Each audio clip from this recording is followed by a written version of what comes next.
La última vez que vi a mi madre era de noche y ella fingía que dormía. Yo sabía que no dormía. Ella sabía que yo me iba. Ninguna de las dos dijo nada. Así es como se despiden las mujeres en mi tierra cuando no hay palabras que alcancen. Me fui descalza, con el desierto delante y un hombre viejo esperándome si me quedaba. No me quedé. Caminé días, casi morí 3 veces, y cuando por fin llegué a otro lado, descubrí que el mundo que me esperaba tampoco iba a tratarme bien. Lo que estás a punto de escuchar está basado en hechos reales, documentados en el libro autobiográfico Flor del Desierto y en múltiples registros periodísticos. Es la historia de una niña que no tuvo voz y de la mujer en que se convirtió cuando decidió usarla. El contenido es de alta sensibilidad emocional. Si quieres que sigamos trayendo historias como esta, apóyanos a través de los enlaces en la descripción y en el primer comentario fijado. Dicen que mi nombre significa flor del desierto. En Somalia, después de meses sin lluvia, cuando el suelo está partido y todo parece muerto, de repente aparecen estas flores amarillas y naranjas en medio de la nada. Mi madre me puso ese nombre porque así nací yo, en un lugar donde no se esperaba nada, y aún así aquí estoy. Pero antes de las flores viene el desierto, y el desierto no es bonito cuando lo estás cruzando sola, de noche, con 13 años y sin saber si vas a llegar al otro lado. Me fui de mi casa porque mi padre me vendió. Un hombre mayor al que yo nunca había visto llegó con camellos para pagar por mí, y mi padre dijo que sí. Capítulo 1. La niña del desierto. El desierto somalí no es silencioso. Eso es lo primero que quiero que sepas, porque mucha gente lo imagina quieto, vacío, como algo muerto. No, tiene sonido propio. El viento que mueve la arena contra las rocas, los camellos que gruñen antes del amanecer, las cabras que se quejan de hambre, mis hermanos peleando por el último trozo de algo. Éramos 12 bocas en una tierra que a veces no tenía nada que darnos. Yo era la sexta, o eso creo. Nadie llevaba la cuenta con exactitud. Mi padre se llamaba Ismail Ali Waris Dirie y era un hombre del desierto en el sentido más completo de la palabra. Sabía leer las estrellas para orientarse, sabía cuándo iba a llover antes de que el cielo dijera nada. Sabía moverse con los animales como si fuera uno más del rebaño. Lo admiraba, le tenía miedo. Las dos cosas al mismo tiempo, que es como se quiere a los padres en mi tierra. Mi madre era otra cosa. Callada, fuerte, con manos que parecían haber sostenido el mundo entero y todavía aguantaban más. Me llamaba Abdohol, boca pequeña, con una ternura que no necesitaba de muchas palabras. Ella tampoco usaba muchas. Nadie en mi familia usaba muchas palabras. Cuando el esfuerzo del día es conseguir agua y comida, uno aprende a gastar energía solo en lo necesario. Antes de que amaneciera yo ya estaba de pie. Eso no era opcional. Los animales no esperan, el sol no espera, el desierto no espera. Recogía a las cabras, las llevaba a pastar donde hubiera algo que comer, volvía, ayudaba a mi madre, los pies descalzos en la arena que ya quemaba aunque el sol apenas estuviera saliendo. Me acostumbré al dolor de caminar sobre esa tierra como uno se acostumbra a todo lo que no tiene remedio. No fui a la escuela, no había escuela, no sabía leer, no sabía escribir, no sabía que eso pudiera ser algo que yo algún día necesitaría. Mi mundo era este, el desierto, los animales, mi familia y el horizonte que se veía igual en todas direcciones. Éramos nómadas. Eso significa que no teníamos casa fija. Teníamos una estructura de palos y tela que armábamos y desarmábamos según hacia dónde nos moviéramos. Aprendí a no encariñarme con los lugares porque los lugares no duran, solo duran las personas. Y a veces ni eso. Había belleza en esa vida, no voy a mentir. Las noches eran una cosa imposible de describir. El cielo tan lleno de estrellas que daba la impresión de que si estiraras la mano tocarías una. El olor a tierra mojada en los días raros que llovía. La sensación de conocer cada roca, cada animal, cada centímetro de ese pedazo de mundo como si fuera una extensión de mi propio cuerpo. Pero también había hambre. Hambre de verdad, no el hambre de saltarse el almuerzo. El tipo de hambre que te hace el estómago duro, que te quita el sueño, que te enseña desde pequeña que el mundo no te debe nada. Y en medio de todo eso, hubo una mañana, no recuerdo exactamente cuándo. Tenía alrededor de 5 años, quizás un poco más, quizás un poco menos. Mi madre se despertó antes que todos y me despertó a mí también, sin explicación. Solo me dijo que me levantara, que me vistiera, que la siguiera. Había algo en su cara que yo no supe leer en ese momento. Algo tenso, algo que ahora, décadas después, reconozco como culpa mezclada con convicción. La expresión de alguien que hace algo que cree que tiene que hacer aunque le duela. Caminamos, no sé cuánto tiempo. Llegamos a una choza pequeña, más pequeña que la nuestra. Adentro había una anciana. No recuerdo su cara con detalle.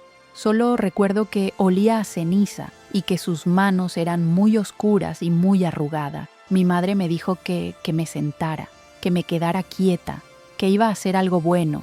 No fue algo bueno. Lo que pasó en esa choza me lo llevé dentro durante años, guardado en un lugar al que no bajaba si podía evitarlo. Mi madre no me miró a los ojos en el camino de vuelta. Yo tampoco le pregunté nada. Así funciona el silencio en mi tierra. No es vacío, está lleno de cosas que todos saben y nadie nombra. Después me dijeron que era normal, que era lo que le pasaba a todas las niñas, que ahora era limpia, que ahora estaba lista para ser mujer algún día. Tardé semanas en poder caminar sin que me ardiera cada paso, y cuando por fin pude, volví a las cabras, al desierto, al horizonte igual, en todas direcciones, como si nada, porque así funciona. La vida sigue y uno aprende a cargar lo que le pusieron encima sin haber pedido nada. Lo enterré, lo metí muy adentro, crecí, me hice más alta, aprendí a correr más rápido que mis hermanos y a encontrar agua en sitios donde nadie más buscaba. Mi padre a veces me miraba con algo que podría haber sido orgullo y a veces con algo que no sé nombrar bien. Mi madre me quería, de eso estoy segura. Pero había cosas entre nosotras que ninguna de las dos tocaba. Los años pasaron como pasan en el desierto, sin fechas, sin calendarios, solo estaciones que cambian el color de la tierra. Y entonces, una tarde, llegó un hombre viejo que yo nunca había visto. Y mi padre salió a recibirlo con una sonrisa que no le había visto en mucho tiempo. Capítulo 2. La huida. No fue una decisión larga. No me senté a pensarlo, no hice un plan, no preparé nada. Fue una cosa que entró en mi cuerpo como entra el frío de la noche en el desierto, de repente, sin aviso, y ya no puedes fingir que no está. Escuché la conversación desde afuera de la choza. Mi padre hablaba con ese hombre, un hombre de unos 60 años, con voz gruesa y movimientos lentos, y entre las palabras que alcancé a entender estaba mi nombre, y la palabra matrimonio, y el número de camellos que iba a pagar por mí. Me quedé paralizada en la oscuridad. No respiré. Conté los camellos que mencionaron como si eso importara, como si el número cambiara algo. No cambiaba nada. Tenía 13 años, o 14, no sé con exactitud. Lo que sí sé es que en ese momento algo dentro de mí tomó una decisión antes de que mi cabeza terminara de procesar lo que había escuchado. Una decisión que no tenía palabras todavía, solo una dirección, afuera. Esa noche no dormí. Me quedé quieta en mi lugar, escuchando la respiración de mis hermanos, sintiendo el calor que daban los cuerpos apilados en ese espacio pequeño. Pensé en mi madre, pensé si sabía, pensé si ella también había sido vendida así, y si por eso a veces me miraba con esa mezcla de amor y algo que nunca supe nombrar. Antes de que el cielo empezara a aclarar, me levanté. No hice ruido. Los pies descalzos sobre la tierra, que es algo que había hecho miles de veces, y sin embargo esa vez cada paso se sentía diferente. Me moví despacio hasta donde estaba mi madre. La miré. Ella tenía los ojos cerrados, pero su respiración no era la respiración de alguien que duerme. Era demasiado controlada, demasiado quieta. Sabía que yo me iba. Ninguna de las dos dijo nada. Ese silencio fue lo más doloroso de toda esa noche. Más que el miedo, más que la oscuridad que me esperaba afuera. Ese silencio entre mi madre y yo que decía todo lo que no podíamos decir en voz alta. Salí. El desierto de noche es otra cosa. No el desierto de día que yo conocía, que era duro pero familiar. El de noche tiene sonidos que no reconoce, sombras que el viento mueve. Una oscuridad que no es pareja, sino llena de capas. Caminé deprisa al principio, con el corazón golpeándome tan fuerte que pensé que se iba a escuchar. Después más despacio, cuando el miedo se asentó y se convirtió en algo más manejable, algo parecido a concentración. No llevaba agua suficiente, no llevaba comida, llevaba lo que tenía puesto y la dirección de Mogadiscio guardada en algún lugar de la cabeza, una dirección vaga que había escuchado mencionar a los adultos, pero que para mí era poco más que un nombre. Caminé el primer día sin parar casi. El sol somalí no perdona. Cuando salió y empezó a subir, sentí como la arena se calentaba bajo los pies y el aire se volvía una cosa densa y quieta que quemaba al respirar. Busqué sombra donde no había mucha. Seguí. El segundo día, el agua se me acabó y empecé a entender lo que significa tener sed de verdad. No la sed de media mañana, sino la que te seca la lengua, te pega los labios, te hace ver el horizonte y preguntarte si lo que ves es real. Hubo un momento en que me senté en la arena y pensé que no iba a poder seguir. No fue un pensamiento dramático, fue muy tranquilo, en realidad. Solo la constatación de que el cuerpo tiene límites y que yo me estaba acercando al mío. Me quedé ahí un rato, mirando el cielo que era de un azul imposible, perfecto, indiferente. Y luego me levanté porque la alternativa era quedarme, y quedarme significaba volver, y volver significaba ese hombre viejo y ese matrimonio que mi cuerpo entero había rechazado sin que yo tuviera que pensarlo. Me levanté y seguí.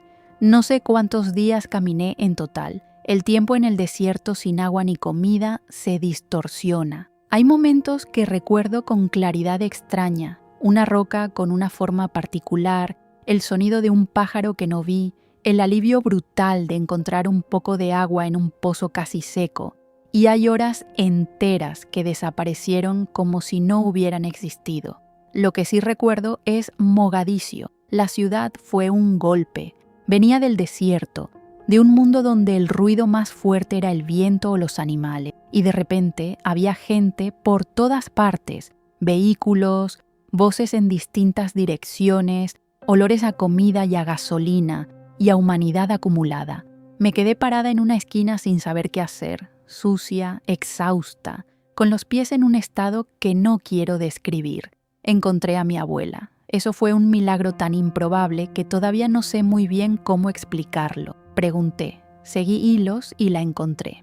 Me quedé con ella un tiempo, recuperé fuerza, y fue ahí donde escuché que había una oportunidad. Un tío que era embajador en Londres necesitaba una sirvienta. Londres, una palabra que no significaba nada para mí más que lejos, muy lejos, del desierto, de mi padre, del hombre con los camellos. Dije que sí antes de terminar de escuchar la propuesta. Capítulo 3. Londres, de la embajada al McDonald's. Llegué en invierno y el frío fue una cosa para la que nadie me había preparado. En Somalia, el frío de la noche del desierto puede ser intenso, pero es seco. El frío de Londres se metía distinto, pegajoso, con una grisura en el cielo que me hizo preguntarme durante semanas si el sol existía en este lugar. La embajada somalí era un mundo aparte. Mi tío, el embajador, me trató con la mezcla justa de autoridad y distancia que se usa con alguien que es familia, pero que también es empleada. Limpiaba, cocinaba, fregaba pisos, hacía lo que me decían. No me pagaban, era parte del trato, techo y comida a cambio de trabajo. En el desierto, eso me habría parecido normal. En Londres, viendo por las ventanas de la embajada cómo la gente caminaba libre por las calles con sus abrigos y sus paraguas, empecé a entender que normal es una palabra que depende mucho de dónde estás parado. No hablaba inglés, ni una palabra. Eso me volvía invisible, de una forma que el desierto nunca me había hecho. En el desierto yo era parte del paisaje, conocida, con un lugar definido. Aquí era una chica somalí que no entendía nada de lo que se decía a su alrededor, que miraba la televisión sin comprender, que escuchaba conversaciones que pasaban sobre su cabeza como agua sobre roca. Aprendí a leer las caras, aprendí a entender por el tono de voz y los gestos antes de entender las palabras, y mientras tanto limpiaba y cocinaba y esperaba sin saber bien qué esperaba. Pasaron casi 4 años así. Cuando llegó la noticia de que mi tío había recibido la orden de regresar a Somalia, algo en mi pecho se cerró. Regresar con él significaba volver a ese continente, a ese país, al hombre con los camellos que seguía siendo parte de un acuerdo que mi padre había hecho y que yo nunca había cancelado oficialmente. Así no funciona en mi cultura. Los acuerdos no se cancelan porque la mujer no quiera. Me quedé, así de simple y así de complicado. Me quedé, sin papeles, sin dinero, sin hablar bien el idioma, sin conocer a nadie fuera de las paredes de esa embajada. Cuando mi tío y su familia salieron hacia el aeropuerto, yo desaparecí en la ciudad, sin plan, sin red de seguridad, con el miedo apretado en el estómago, pero con la certeza de que cualquier cosa que viniera era mejor que dar marcha atrás. Los primeros días fueron lo más parecido al pánico que he sentido en mi vida. El desierto con 13 años asustaba diferente. Era peligro concreto, físico, que podías ver y medir. Esto era otro tipo de peligro, el de la ciudad enorme que no te conoce y no le importas, el de no saber dónde vas a dormir esa noche, el de ser invisible de la peor manera posible. Dormí en lugares que no voy a romantizar. Pasé hambre de nuevo. El inglés que había aprendido de oído en la embajada me alcanzaba para lo básico, que era poco, pero era algo. Una noche llegué a un albergue para mujeres de la YMCA. Me dieron cama, me dieron algo de comer. Por primera vez en semanas pude dormir en un lugar donde no tenía que vigilar que nadie me quitara lo poco que tenía. Esa noche lloré. No de tristeza exactamente, sino de algo que no tiene nombre. El tipo de alivio que duele porque llegó después de demasiado tiempo. Conseguí trabajo en un McDonald's. Sé cómo suena, lo sé. La chica que cruzó el desierto somalí sola, que escapó de un matrimonio forzado, que sobrevivió las calles de Londres, fregando pisos en una cadena de comida rápida, pero no lo viví como algo humillante. Lo viví como lo que era, un trabajo, dinero, una razón para levantarme cada mañana con un destino. Me ponía el uniforme, barría, limpiaba, respondía a pedidos con el inglés que iba mejorando a fuerza de usarlo todos los días y mientras tanto tomaba clase, aprendía a leer, aprendía a escribir. Una mujer que no sabe leer en un país donde todo está escrito, aprende muy rápido que el conocimiento es la única llave que nadie te puede quitar. Había algo más que cargaba en silencio, algo físico, constante, que venía de aquella choza en Somalia con la anciana de manos arrugadas, años de dolor que se había normalizado porque no había alternativa, porque era lo que había, porque nadie a mi alrededor lo llamaba problema. En Londres, por primera vez, escuché que existían médicos que podían ayudar, que lo que me habían hecho tenía nombre en otro idioma, que no todas las mujeres del mundo vivían con eso. Ese descubrimiento fue tan grande que tardé meses en procesarlo. Un día, mientras barría el piso del McDonald's con el pensamiento en otra parte, alguien se me acercó, un hombre, con una cámara colgando del cuello y una forma de mirar que no era la mirada de alguien que busca algo sucio, sino la de alguien que ve algo que los demás no están viendo. Me dio una tarjeta, me dijo su nombre, Terence Donovan, fotógrafo. Me dijo que tenía algo. No usó palabras complicadas, solo me miró como si yo fuera algo real en un mundo donde yo llevaba años sintiéndome transparente, y me dijo que lo llamara. Me quedé con la tarjeta en la mano durante meses sin saber qué hacer con ella. Capítulo 4. La flor que nadie esperaba. La tarjeta estuvo en mi bolsillo tanto tiempo que los bordes se pusieron suaves. La sacaba a veces, la miraba, la volvía a guardar. Una amiga, Marilyn, una chica inglesa que me había tomado cariño desde que nos conocimos casi por accidente, me preguntó un día por qué no llamaba. Le dije que no sabía si era una buena idea. Me miró como se mira a alguien que está a punto de cometer un error por miedo y le falta poco para darse cuenta. Waris, ¿qué es lo peor que puede pasar? Pensé en el desierto, pensé en las calles de Londres, pensé en todas las cosas que ya habían pasado y que habían sido peores de lo que cualquier fotógrafo podría hacerme. Llamé. La primera sesión fue para el calendario Pirelli. No lo entendí del todo cuando me lo explicaron. No tenía la referencia de lo que significaba ese calendario en el mundo de la moda. Solo supe que había otra modelo en la sesión, una chica joven que se movía delante de la cámara con una naturalidad que yo miraba de reojo intentando aprender. Se llamaba Naomi Campbell. Tampoco ella era todavía lo que se iba a convertir. Las dos éramos el principio de algo que ninguna podíamos medir todavía.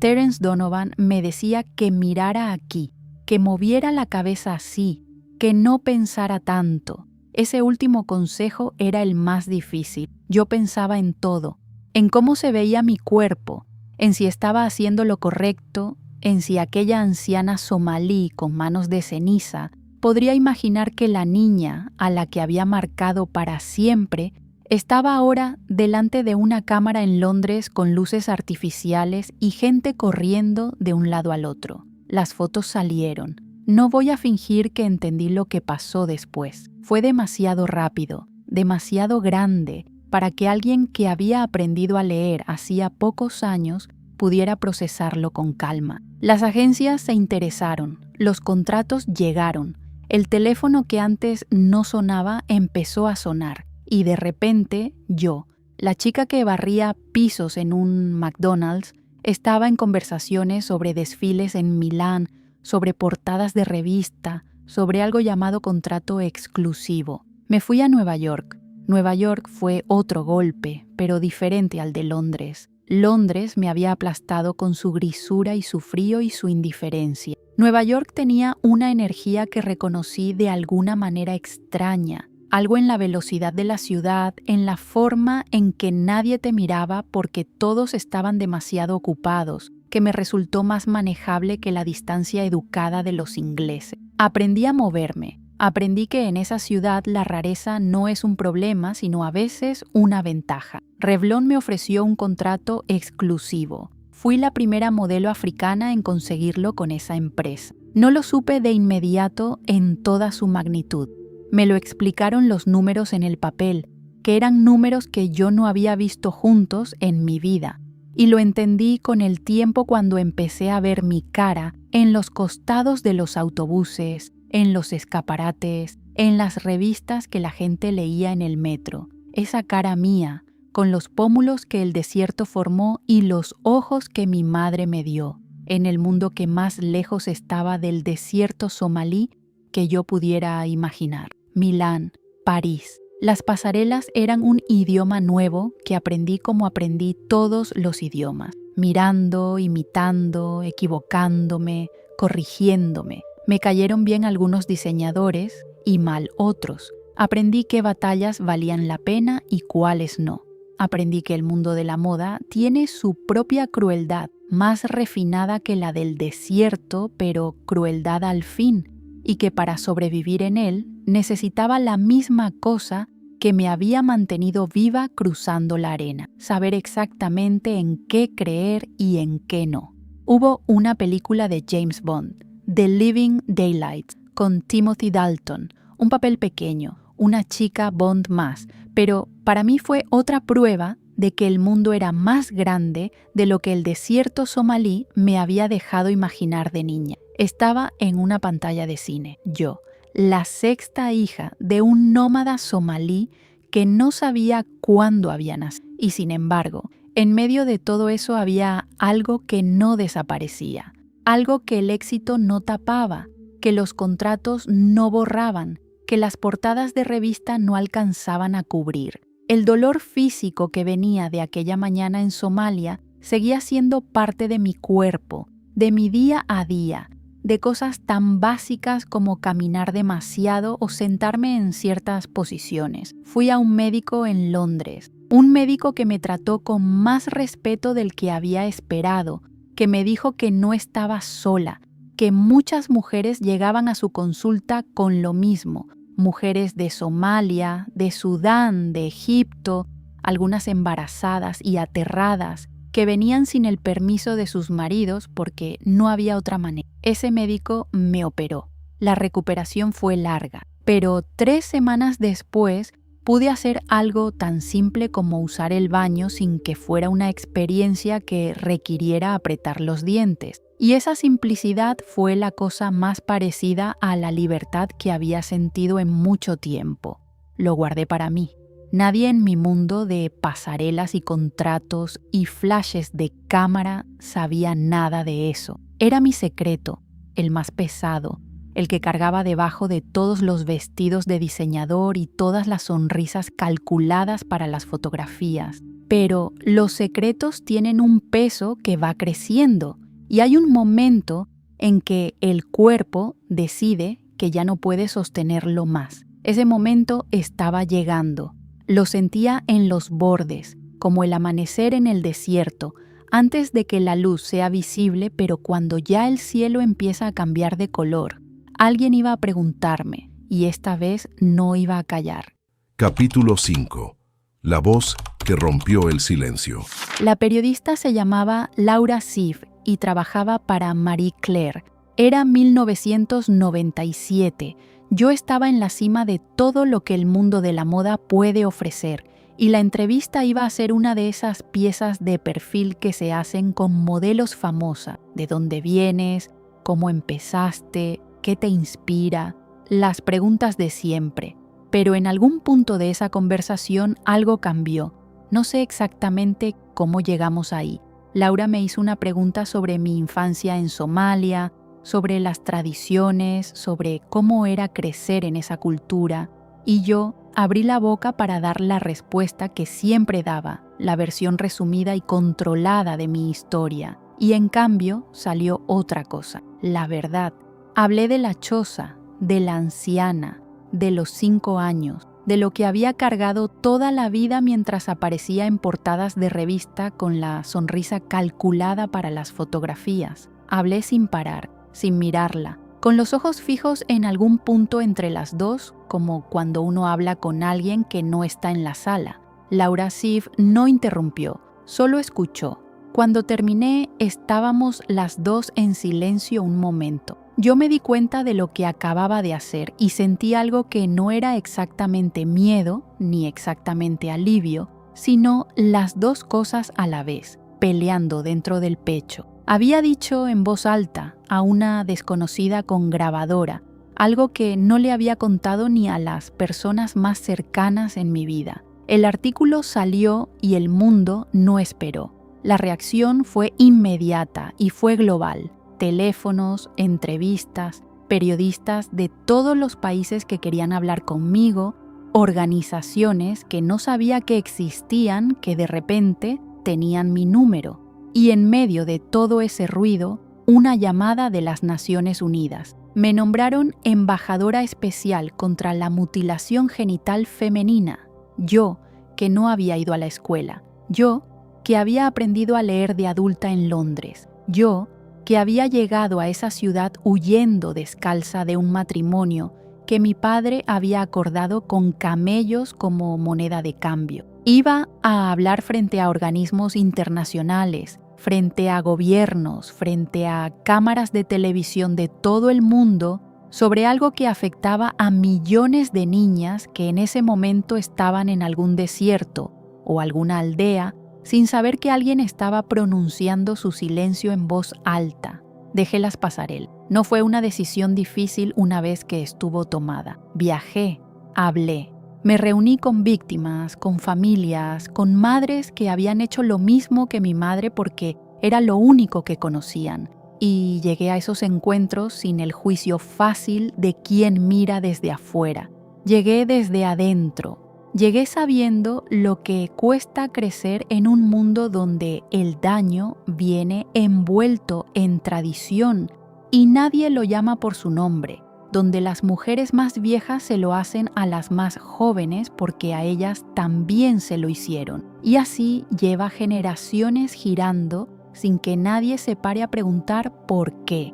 Eso era lo que yo quería romper, no a las personas, el círculo. Escribí Flor del Desierto con Kathleen Miller. El libro salió en 1998 y pasó algo que no esperaba. Tocó a gente que no tenía nada que ver con Somalia ni con África. Gente en Alemania y en Francia y en Japón y en Brasil que no conocía nada de mi mundo, pero que reconocía en la historia algo sobre el cuerpo, sobre lo que significa que te quiten algo antes de que puedas decir que no.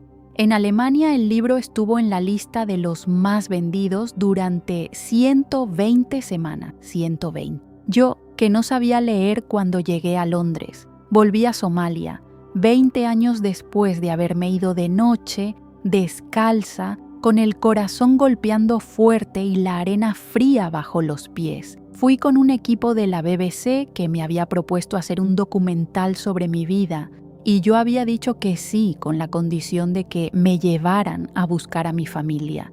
Encontré a mi madre. No voy a describir ese reencuentro con detalle porque hay cosas que no le pertenecen al público, que son demasiado privadas para caber en palabras que cualquiera pueda leer. Lo que sí puedo decir es que la vi y tuve que acomodar en mi cabeza dos verdades que no encajaban bien juntas, pero que eran las dos verdades, que me quería y que había permitido lo que había permitido, las dos al mismo tiempo, sin que una borrara a la otra. La abracé. Fue un abrazo largo y no dijimos mucho. El silencio entre nosotras seguía siendo el mismo de aquella noche en que yo me fui, pero esta vez tenía un peso diferente. Ya no era el silencio de algo que no se puede nombrar. Era el silencio de dos personas que saben exactamente lo que pasó y siguen de pie. Fundé la Desert Flower Foundation. Centros médicos en Berlín, Estocolmo, París, Ámsterdam. Lugares donde las mujeres que llegaron de África, cargando lo mismo que yo, cargué podían recibir ayuda real.